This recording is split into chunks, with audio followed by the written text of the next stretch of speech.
US has announced 400 million euros in extra military aid for Kyiv, while Russia says it's evacuating 5,000 people every day from the Kherson region.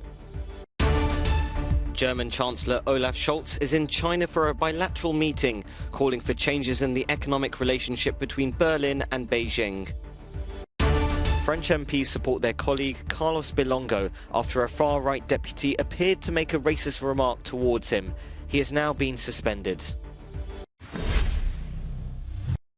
The US National Security Advisor Jake Sullivan travelled to Kyiv on Friday with a large package of extra assistance. America will send around 400 million euros in military aid to Ukraine and establish a headquarters in Germany to oversee all future weapons transfers and military training for Ukrainian armed forces. Meanwhile, Russia says it's evacuating more than 5,000 civilians from the Kherson region each day as Ukraine's counteroffensive continues. And as more territory is liberated, the horrors of the occupation are laid bare. Since the beginning of the deoccupation measures, the police in Donetsk, Kharkiv and Kherson region have found the bodies of 868 civilians, of which 24 are children. In President Volodymyr Zelensky's hometown of Kryvyi Rih, residents are learning to live with power cuts. Blackouts have become the norm in Ukraine since Russia started to pummel electricity infrastructure in the country.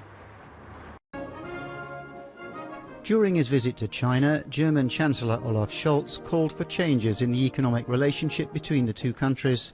Scholz is the first G7 leader to visit the country since the pandemic began, and China is Germany's most important trading partner. Allerdings müssen wir zur Kenntnis nehmen, dass der wirtschaftliche Austausch mit China in jüngerer Zeit für Deutschland. However, we must take note that the economic exchange with China has recently become more difficult for German companies.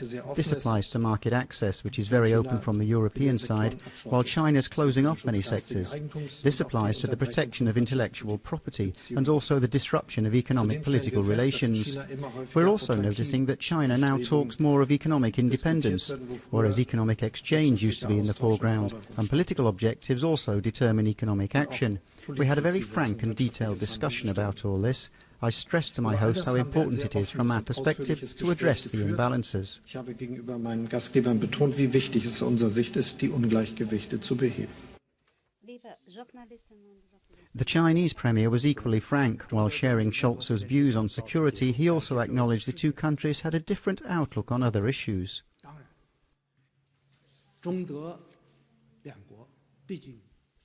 We're united in maintaining world peace and regional stability, but China and Germany have had many differences in terms of culture, history and social systems. There are naturally divergent views. We have controversies that can't be avoided.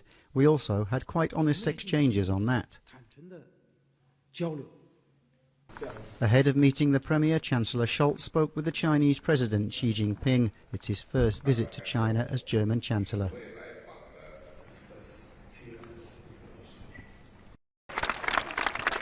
French MPs applaud their colleague Carlos Bilongo, one day after this far-right deputy, Grégoire de Fournard, appeared to tell him to return to Africa during a parliamentary debate on migration. Fournard insists that he was referring to migrant boats and not Bilongo, with the French phrase he used allowing for a certain level of ambiguity. Many MPs were furious at his words, and the chamber was suspended by the presiding officer. On Friday, Fournard was banned from the Assembly for 15 days and will only receive half of his parliamentary salary for the next 2 months.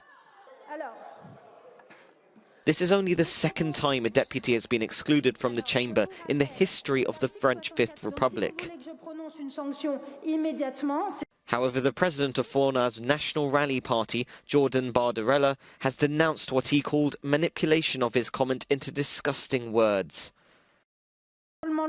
Other members of National Rally did express concern, with the vice president of the party regretting the lack of humanity of the heckle.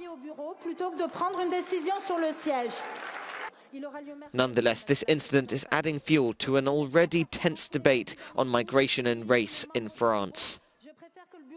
Se prononcer de façon complète.